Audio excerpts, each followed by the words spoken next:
Hi, this is Miss Wall, and this is the assignment for Edmodo for tonight. I'd like for you to listen as I read this story, and occasionally I'll be stopping to ask a few questions. The video will be in probably about 4 sections, as we can only do about 5 minutes at a time through the video. All right, Passage to Freedom. The Sugahara story, written by Ken Mochizuki, illustrated by Dom Lee, and there's an afterword that is written by Hiroki Sugahara.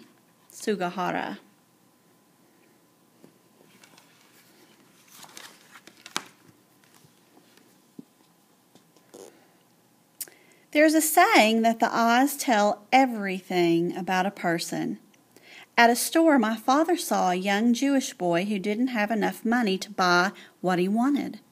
So my father gave the boy some of his. That boy looked into my father's eyes and, to thank him, invited my father to his home. That is when my family and I went to a Hanukkah celebration for the first time. I was 5 years old.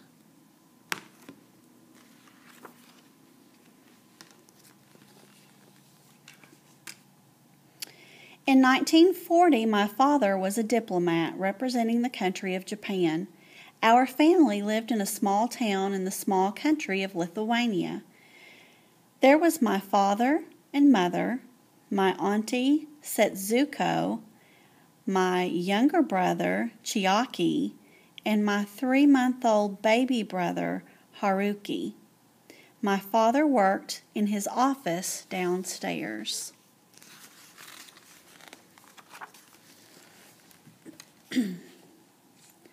In the mornings, birds sang in the trees.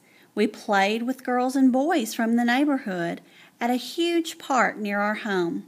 Houses and churches around us were hundreds of years old.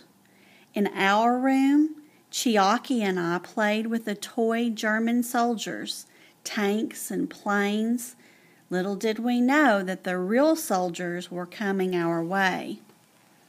I'd like to stop here for just a second and have you think about this question.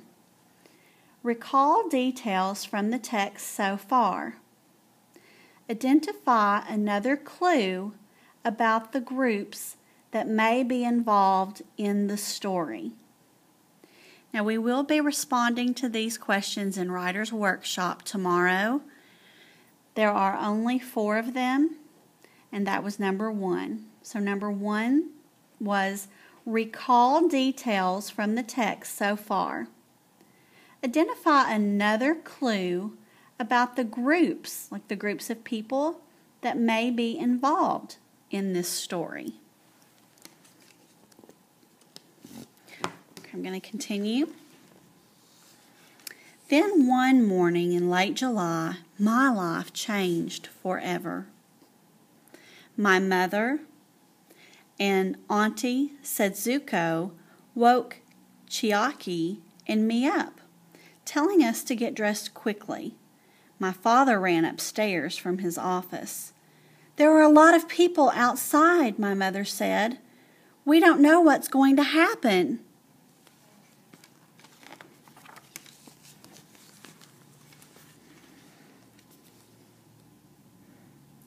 In the living room, my parents told my brother and me not to let anybody see us looking through the window.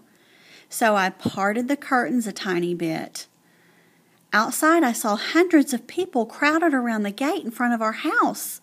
The grown-ups shouted in Polish, a language I did not understand. Then I saw the children. They stared at our house through the iron bars of the gate. Some of them were my age. Like the grown-ups, their eyes were red from not having slept for days. They wore heavy winter coats, and some wore more than one coat, even though it was warm outside. These children looked as though they had dressed in a hurry, but if they came from somewhere else, where were their suitcases?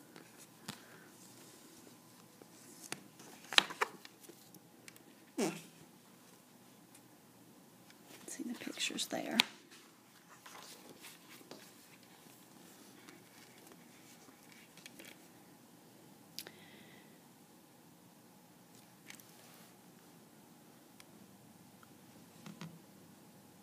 This is the end of part 1.